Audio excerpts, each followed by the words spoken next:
Gas टंचाईचा परिणाम आता फळ आणि भाजीपाला बाजारावरही दिसू लागलेला आहे। बाजार समित्यांमध्ये भाजीपाला आणि फळांची आवक वाढली असली तरी हॉटेल व्यावसायिकांकडून खरेदी कमी झाल्यानं बाजारभाव 15 ते 20% घसरलाय। विशेषतः पालेभाज्या आणि काही फळांचे दर कमी झालेले आहेत। पाहूया।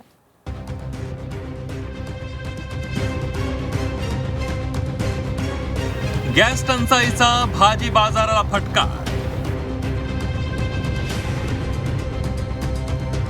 भाज्या, कांद्या, बटाट्याचे भाव घसरणीला। हॉटेल्स, खानावळींकडून भाजी खरेदी बंद। पुण्याच्या बाजार समितीत वेगवेगळ्या भाज्यांचे हे असे ढीग पडले। पालेभाज्या आणि फळभाज्या ग्राहकांची अक्षरशः वाट पाहतायत। गेल्या 3 ते 4 दिवसांपासून बाजार समितीमध्ये ग्राहकच नाही आहे। पुण्यातल्या हॉटेल्स आणि खानावळींसाठी याच बाजारातून फळभाज्या, पालेभाज्या आणि कांदा बटाट्याचा पुरवठा होतो। गॅस अभावी हॉटेल्स, खानावळी बंद आहेत, त्यामुळे दररोज होणारी भाजी खरेदी ही बंद झाली आहे। परिणामी फार आवक नसतानाही खरेदी अभावी भाजीपाल्याचे भाव कोसळले। बाजार 30 ते 40 रुपयांनी डाऊन झालेला आहे। काल ढोबळी होती 50 रुपये किलो, आज 30 रुपये 35 रुपये पर आलेली आहे। पालेभाजी जर आपण बघतो, कोथिंबीर, मेथी, शेपू हे 2 रुपये 3 रुपयांनी बाजारभाव डाऊन झालेत। आवक बाजारात भरपूर आहे, परंतु बाजार आवारामध्ये कस्टमर कमी झालेत, हॉटेल व्यवसायाचं कमी झाले। पुण्याच्या फळ बाजारात परदेशी फळभाजी मोठ्या प्रमाणावर आवक होते। ही आवक आता मंदावली आहे। इराणच्या सफरचंदांची आवक ठप्प झाली असून त्याचे भाव वाढले। किवी आहे, ॲपल आहेत, ॲव्होकाडो आहेत, त्यानंतर इराण ॲपल पूर्णपणे बंद आहे।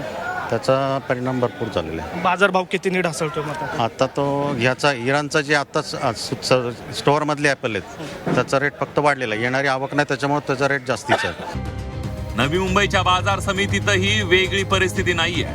हॉटेल चालकांकडून भाजीपाल्याचा उठाव होत नाहीये। मुंबईपासून ठाणे, कल्याण आणि डोंबिवलीपर्यंत जाणारा भाजीपाला आता बाजार समितीतच पडून आहे। हॉटेल व्यावसायिकांनी हॉटेल बंद करण्याचा निर्णय आहे। त्याचप्रमाणे खानावळे असतील, कॅन्टीन असतील, लग्नाचे हॉल असतील, यांना सुद्धा त्या इंधन म्हणजे जो अन्न शिजवण्यासाठी जो लागणारा जो सिलेंडर आहे तो मिळत नसल्यामुळं त्यांनी ही खरेदी या ठिकाणी थांबवलेली आहे। त्यामुळं आवक कमी देखील असून सुद्धा या ठिकाणी मार्केटमध्ये भाजीपाल्याला उठाव नाही आहे। भाजीपाल्याला उठाव नसल्यानं त्याचा फटका थेट शेतकऱ्यांना बसतोय। ही परिस्थिती कायम राहिल्यास भाजीपाला आणि कांदा बटाटा उत्पादक शेतकरी देशोधडीला लागण्याची शक्यता आहे। नवी मुंबईहून स्वाती नाईकसह निलेश खरमरे, झी 24 तास, पुणे।